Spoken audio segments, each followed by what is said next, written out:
English version of the How do I send you a message over here? Guatemalan daily blogcast. I'm sorry, what did you ask? I'm here with Leonel Samayoa, by the way, who's kind of a developer rock star in Guatemala. He was featured in newspapers when he was very young, and he's been over the last 5 or 6 years, more right, 7 years, living by working remotely. 10 years. You spent the last 10 years Oh, pretty much um, working from your apartment, doing developing really awesome code all over the world, right? yeah, exactly.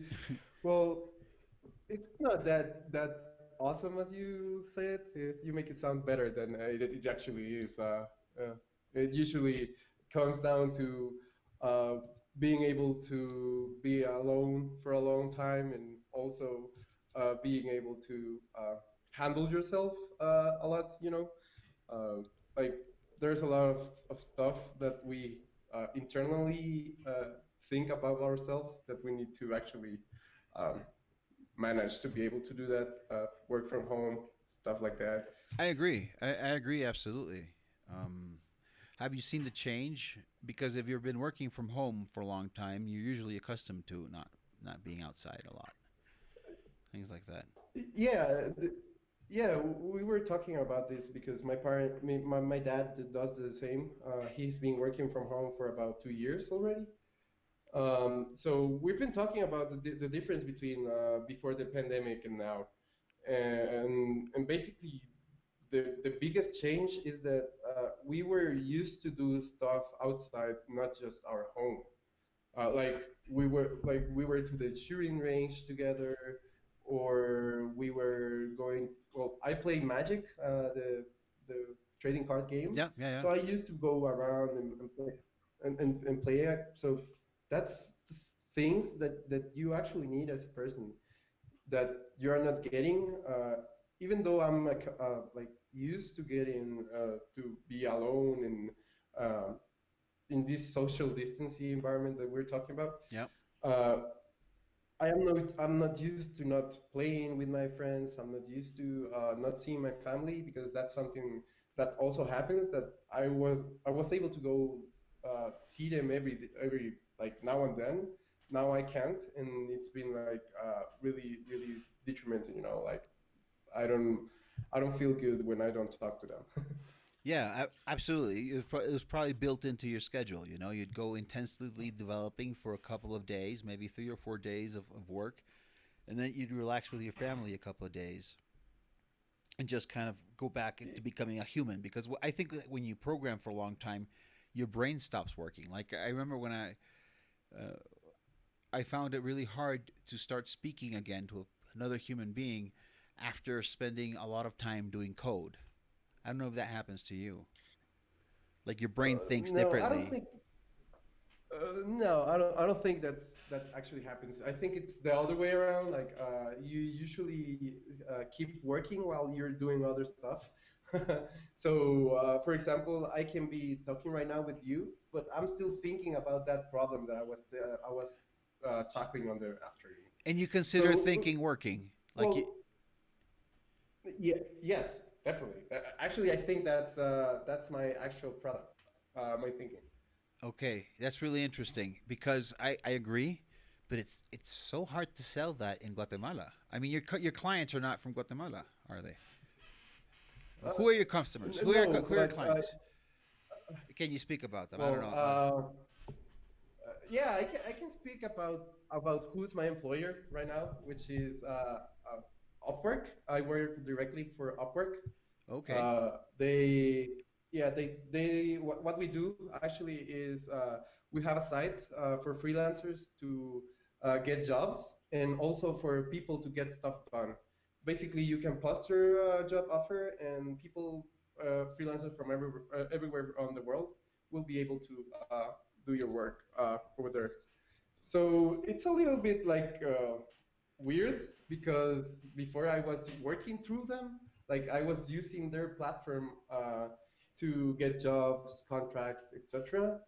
And after I don't know a couple of years of well making myself out as a freelancer and also developing my career, I saw a job opportunity because this is what I like, like giving everybody the opportunity to work from wherever they want and whenever they can, you know. That's what I that drove me to work with them, because before of that I was working for Zoom. Do you know PayPal? Yeah, yeah. Zoom is a subsidiary of PayPal, right? Or something like that. Yeah, I was working with them. Yeah, I was working with them, and I was very, very happy. It was a very, very good job, you know, excellent pay. There was like a career path, etc. But at some point, I felt more identified with the vision of this company, uh, and that's what made me jump out S- of So what their are they boat doing? into this one. What are they doing right now? What's Upwork doing in terms of adapting to this global recession and this economic pandemic? Sorry, this both economic and viral pandemic. Well, being honest, thankfully we're one of the sectors that, or the nature of the company does not affect us that much with the pandemic, you know. Are you growing? Uh, I cannot say that, I, but I can tell Okay. you that there's a bigger influx of freelancers on the site. Okay. There's more people trying to work over there, and there's also a lot more, uh, I don't know, less stigma from people trying to get work done through Upwork too, because since we have this now pandemic, this social distancing, this is going to be the new normal, you know. I think This it's is not going to change, fantastic. How, gonna change, and people is changing their mindset now. I've tried to, but I've never really found a way. Like I've tried Upwork, but I always think that I'm just not going to get hired. I've actually tried to get hired as a WordPress developer, but I do very poorly, and I don't think it's because I can't do WordPress sites. You know, because I can. But You're missing something there, and it's just simple economics.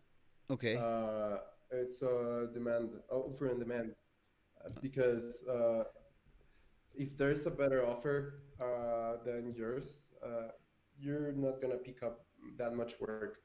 Also, lately in the company, I've noticed, this is a personal opinion. Uh, by the matter of fact, all it is personal opinion. of course, Nothing represents yes, yes. whatever my employer thinks. uh, We officially state that there's these been more represent our effort. own thoughts and that they are speculative and they're not saying anything, and we're not. And please do not use them for any official or health related businesses. This is just bullshit talking amongst friends to feel like we're connected. Yeah, So yeah. that's fine. Okay. So yeah, getting that out of the way, like they've been making sure that they get better talent on the site.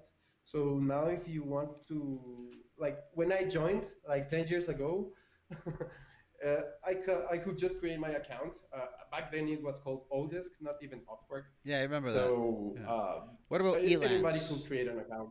Yeah, Yeah. yeah. Now yeah, they both joined. Now it's just one company. Hmm. They merged maybe 5 or 6 years ago, Yeah, yeah. and now they are called Upwork. Well, that's how big is the company? Not really sure. Oh my I know God, this is I'm not going to something that we ask should more. know No, about it. let's focus on something else that I think is really important, and it's Yeah. related to what are the things that work best for you as a remote worker. Like I was amazed at you telling me that you think, and that's the most important. That's your product. I think, you know, so you could be eating a Dorito, looking at the birds in front of a screen, and literally be working and solving a problem. And I think that's fantastic. But how do you get there? You know, how do you get to be so? What are the best methods? Do you use software to talk to other people? What tips can you give people that aren't intuitive but that you've learned Oh, work? so there's two things. Like first is the nature of my work, like the job that I do, like as a software engineer. Uh, there's a lot of abstract work that we do. Like, how can you define like like I could fix a bug in my mind. I do not need to write it, and but later my body has to translate that into something physical, which is the bug fix, which is the product. But that product was already designed in my mind. So that's Yeah. the nature of the work. That's the nature of the work, and that's why I can do that. But something that really helps me when we're talking about remote work is communication. You need to be very good at it. You need to be able to deliver on time. You Yeah. cannot miss your deadlines too often. Like you can miss one or two because we're humans. We're bad at estimating. And as a programmer, I can tell you we're even worse. Yeah, I think programming is about getting 100,000 things wrong, and then once it starts working, not touching anything and just letting it run. Uh, Obviously, robust programming is what you Oh, want, but well, never mind. not No, really. I'm exaggerating here. Not really. Well, yeah, of course. But yeah, like I said, it's the nature of the thing, of the work, of the job. You know, like you need to think about what you're gonna write or what you're gonna do. You're not just doing it because you're doing it. It's what I call an artistic job. Being honest, like it's not that you are gonna do step one, step two, step three, you're done. No, that's not gonna happen. Like you're creating something new. You're thinking about how all that thing in between one and two is gonna happen. Like there's a lot of possibilities there. Absolutely, I agree. I had a vlogcast before, and I'll share it. You can on innovation. It was a guy who went to London. He went somewhere in the UK, and he took a master's degree in innovation as a subject. You know, as a way of understanding a creative process that involved many minds and many ways of solving a problem, and somehow respecting everybody's creativity and the psychological position you have to be in, because in order to be creative you have to feel confident in yourself. You can't be criticized too much or you get writer's block or some kind of creative block. You need to be in the right psychological position to do this. So I found it really interesting that right now we are having we have two very important uh, things to do. We have to understand new problems that are happening because of the change uh, that was for which COVID was a catalyst. This is how the change finally happened, but the change was happening, so much. As a matter of fact, we've been migrating to the matrix in a way slowly for the last 20 years. And that's another interesting thing to talk about because this accelerates that change. But anyways, what I'm trying to say is the way of solve we need to solve problem we need to recognize problems, which is flow of information amongst many people with different points of view to understand what the situation is and what the problems are for survival, for human survival, and then after survival, anything that increases your sense of living a good life, quality of life. And then we have to communicate these solutions as well. So we need to be creative in the solutions. Sorry, we need to create solutions and then communicate solutions. So we need to understand the problem, be creative resolving the problems, and then communicate these ideas fast. So humanity kind of doesn't have a really bad problem adapting to the economic changes. Uh, Yeah, but you know what? I'm gonna do a segue about actually the thing that I've been working on through COVID on yeah, open source yeah. because I think it relates. Okay. Yeah, yeah. You're By the talking way, about earlier, it's how just let me explain. Earlier, we were before sure. the show. We were talking with Leo about a plugin he's working on the software I'm using to podcast, which is OBS. So yeah, please go ahead. I just wanted to let people know Sure. context. Yeah, sure. So when we were talking about thinking about problems and solving them, uh, you need to localize and centralize the problems. You cannot be trying to solve the big problem in the sense that you cannot solve COVID. That's not possible. That's solving Like itself. you need to divide it up into smaller problems and tackle them as Uh, well, it's part of solving. You may think, but I don't know what you mean by solving COVID. That's what I Oh no, I or think what you understand by solving COVID. no. I think that COVID will solve itself as all as we get the social immunity, as enough people as we get to. As I understand it, 70% of the population has to have the virus, in or more Oh than. yeah, but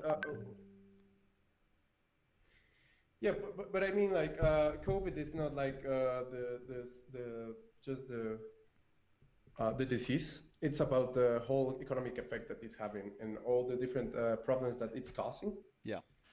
So you cannot solve them all at once. That's what I mean. I think if that's better, you cannot solve all the problems at once. Like you need to start with smaller problems. And what this relates to the plugin I'm working on for OBS is that uh, there's a big problem that came up through this pandemic, and is that there were many people that wanted to do this type of podcasts through conferences software, like for example Zoom. Let's say Google Meets. Yeah. I don't And, know, and there's a conflict with the Teams. microphone. Oh, Oh no. I think Sorry. I'm cutting out. You know, your microphone is great. No. I'm saying that the problem with OBS is it's really hard to get teleconferencing into the live feed. But I was interrupting you. Please go Oh ahead. yeah, yeah, and actually that yeah. So basically yeah, that's the problem.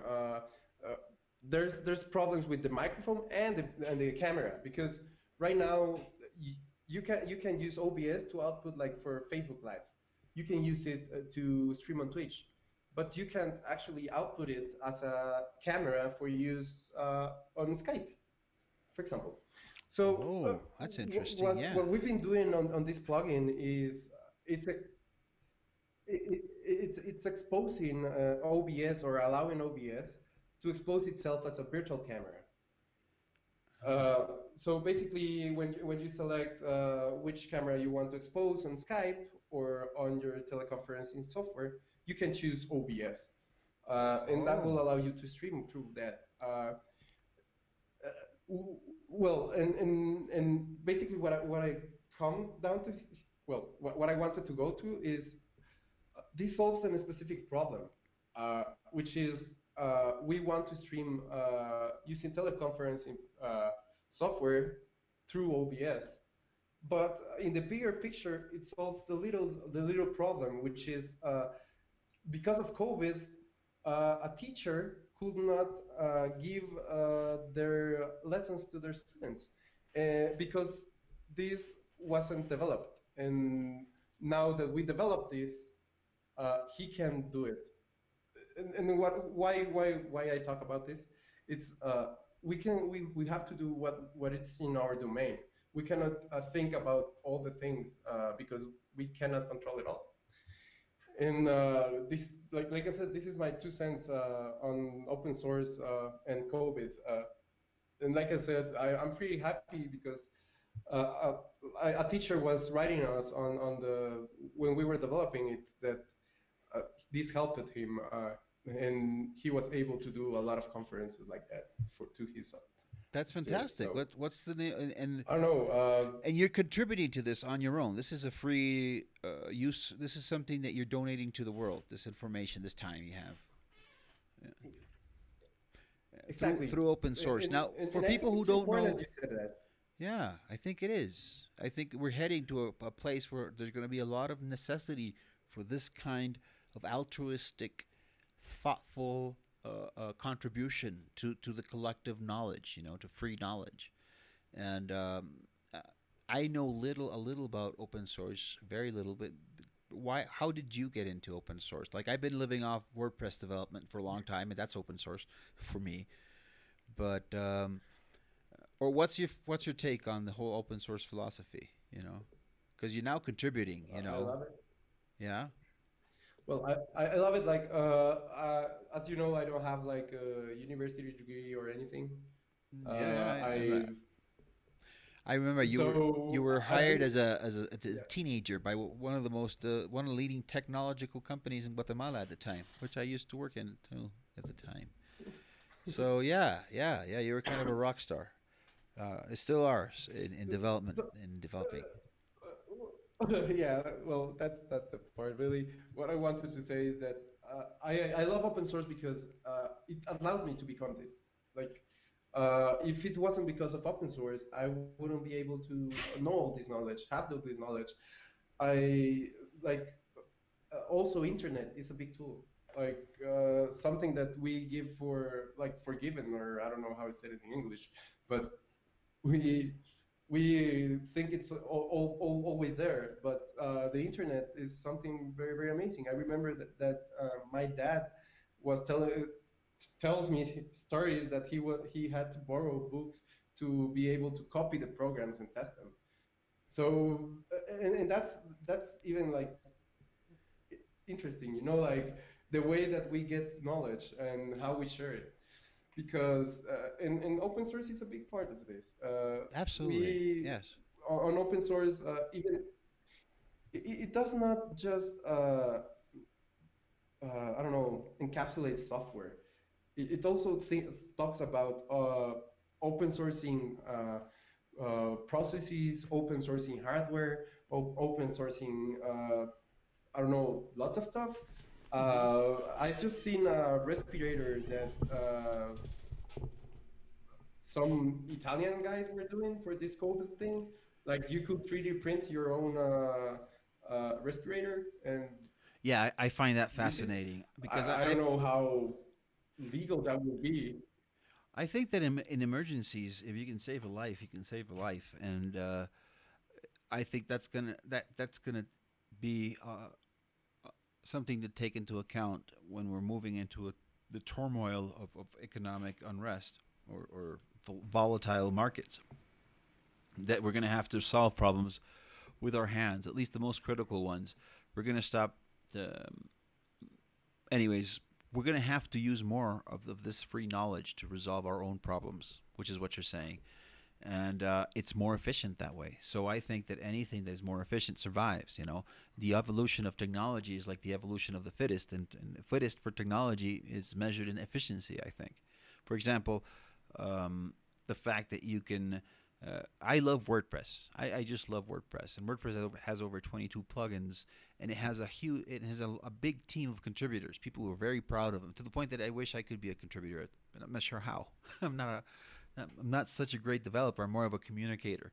So, anyways, the point is what I found fascinating in Yeah, this. localization is always I'm sorry. Oh, is the localization is always an option. yeah? I didn't get that. Localization is always an option. No, localization. I'm. Yeah, so you can contribute. Oh yeah, I got it. I got it. Yes. You can. The locale files. Yeah, so you can. Yeah, I got it. Sorry. Yes. They need translations. Everybody needs more translations, and I agree. I could do that. I should do that. I'll do that. But you know how I many think I have a minds big delay with you, so it's hard to speak and not interrupt each other. I think we're going to have to flow through long periods of pseudo monologues between each other, and that'll help. That sounds great. Sure, I'll try not to interrupt you. No, no problem. So what you were saying, sorry. I'm trying to remember that right now. I lost my train of thought, which happens often. But I was saying that WordPress is fantastic. WordPress has two great things, and it has so many users because it's free. So you had so much feedback on what the users wanted and so much feedback on how the program performed that as it evolved over the years, there's been millions and millions of retouches to the original core code. And the core code is pristine. It's now an API machine that works brilliantly, and it's also enabling me to do really incredible stuff really fast. Also, it's a market. You know, it created a sub economy because right now, for most of my paying projects and some of my personal projects, which I do in WordPress, I'm paying for premium plugins. You know, $300 a year, $150 a year, different things that save me time. It's really easy to make the investment decision because it'll save me time, and that's what I'm selling. So we're moving also into this. Anyways, the whole point is that WordPress was open source, so it allowed so many people to contribute that this is a far more superior software than any other private software out there. I think, you know, maybe you could use the base that you learned from WordPress. The same thing could be said about Linux. You know, I think that Linux is a really great operating system that is being improved and improved and improved and improved. You're getting in a gray area. A gray You're area? getting in a gray area right there. Oh, okay, okay. Yeah, because Illustrate, well, please. you know, the reason why Linux is very, very successful, it's not just because it's open source, but also because IBM at the start of the 90s invested like, I don't know, like $1 billion in it. Invested in Linux. Yeah, I like don't. $1 billion. Like it's not the joke. We did. I did not know that. This is. I didn't know that. Had no idea. So this is before Microsoft servers. Or sorry, I'm crossing. Of I'm crossing course, lines. like I don't know.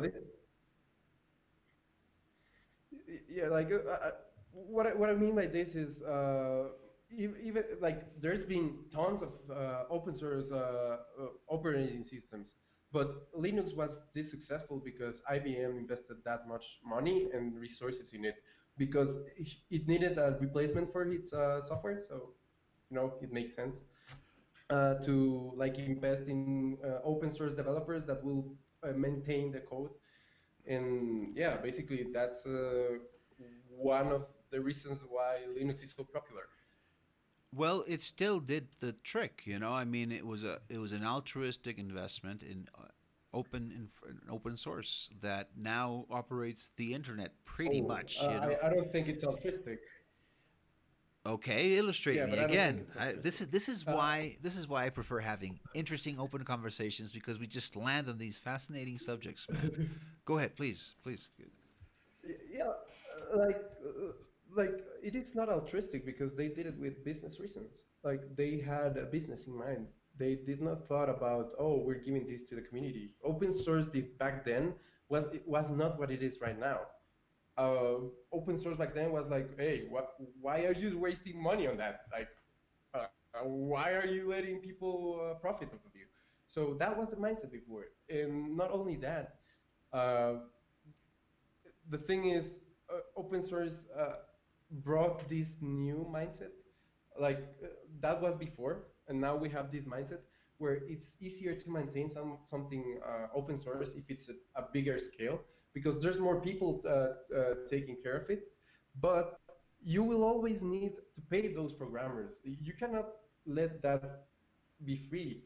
Uh, there's people working full time on Linux. There's people working full time on WordPress, and that doesn't mean that they're just because of the donations they get from the software, but there's also a commercial side of all the open source projects. For example, we Yeah, have this new thing called Terraform in the server side, which is open source. But the company that makes that tool offers some other services. That's why you also see this software being open source, and also a company offering that same software as a hosted service. yeah, yeah. I Because understand that. there's always a business reason. Like So what? Open source is just a way. Is just it an is not alternative to altruistic. freemium? Is it more? Is it more like a way to create a user base? Uh, No, or no. Just open source is it's a tool. Let's call it like that. Open source is a tool. The businesses can use it in a way, and we persons can use it in a different way. For example, as a business, I can reduce costs through open source. Let's do the codes here because Uh, it's a gray area. You need to make a research and make sure that you have a healthy base, etc. Um, but for the personal use, I have a really nice broadcasting software. Yeah, yeah, I agree. Here I am with really I don't know nice. if you know about Streamlabs. Yes, I think about it. Is it like a simplified, more user friendly version of OBS? Kind of. No. Yeah, but the catch is that yes, it is, it is, it is. It's a SaaS. But It's a software as a that's service. maintained by another person. Ah. No, no, no, no, no. It is the same software, but it is packaged with with different plugins, Okay. uh, Okay. Okay. I got and it. also and also there's not just this free version, but they also have a pro version. So it's a But fork of the open the base, source. yeah, yeah, basically, I think it is a fork, but it could be just that they repackage differently. Okay. Depending on the license of open source, you can Hmm. do that or not. Like, for example, you can copy OBS and distribute it and sell it. Maybe depending on the license, you can do it. But there's some licenses that say, okay, you can use this software for your personal use, but you cannot sell it as is. You need to speak to me if you're gonna do it. For example, that's why also licensing is a big part of open source, because open source also states who owns, who needs to get paid, because open source doesn't mean we're not gonna uh, give credit to where credit is due.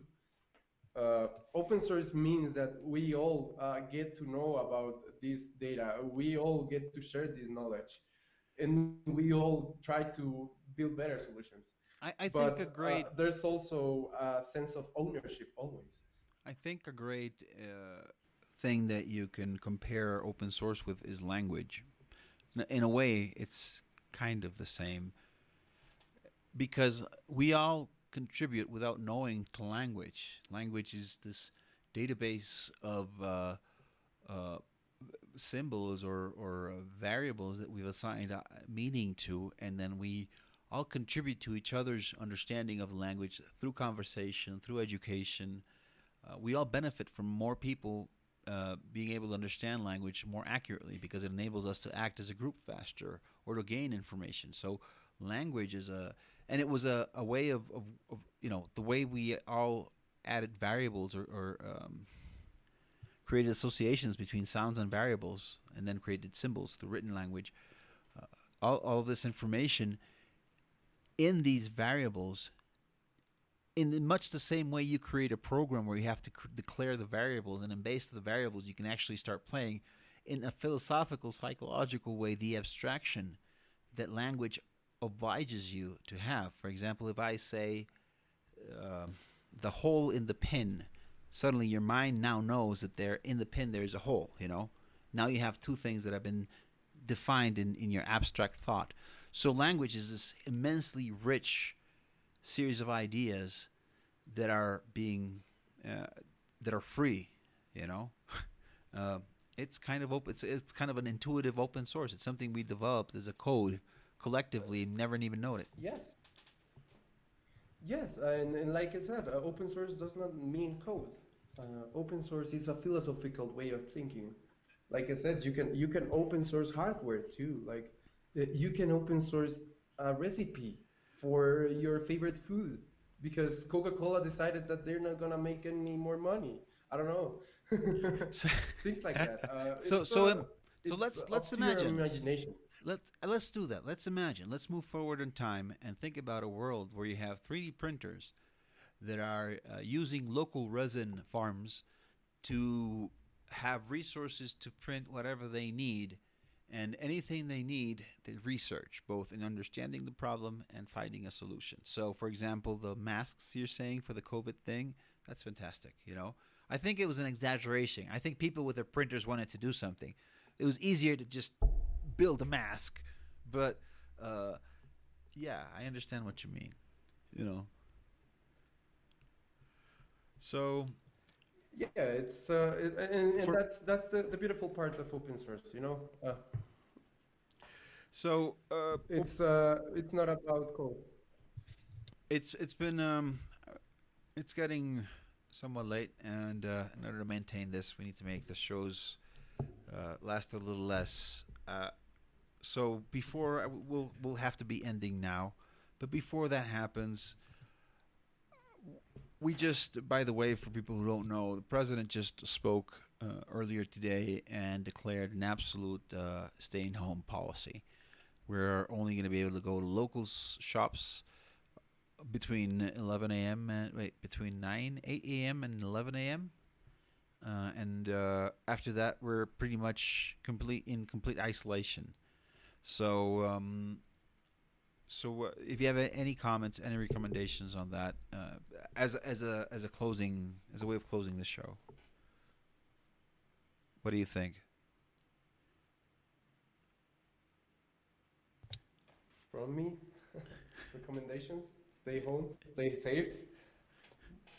Do more I got an vlogcasts? opinion on that. Yeah. Well, you're free to share your opinion. You know, I Yeah, mean, just stay home. yeah. Okay. Well, Uh, thank it's late. thank you for joining the conversation today. And you know, you're welcome to join any other day. The whole point of having this English vlogcast, daily vlogcast, is is connecting through online globally in English about matters around Guatemala, which is what kind of predominates the channel. So thank you again, Lionel, and it's so cool that you're contributing to OBS. What's the name of the plugin? Can we download it yet, or where can we find it?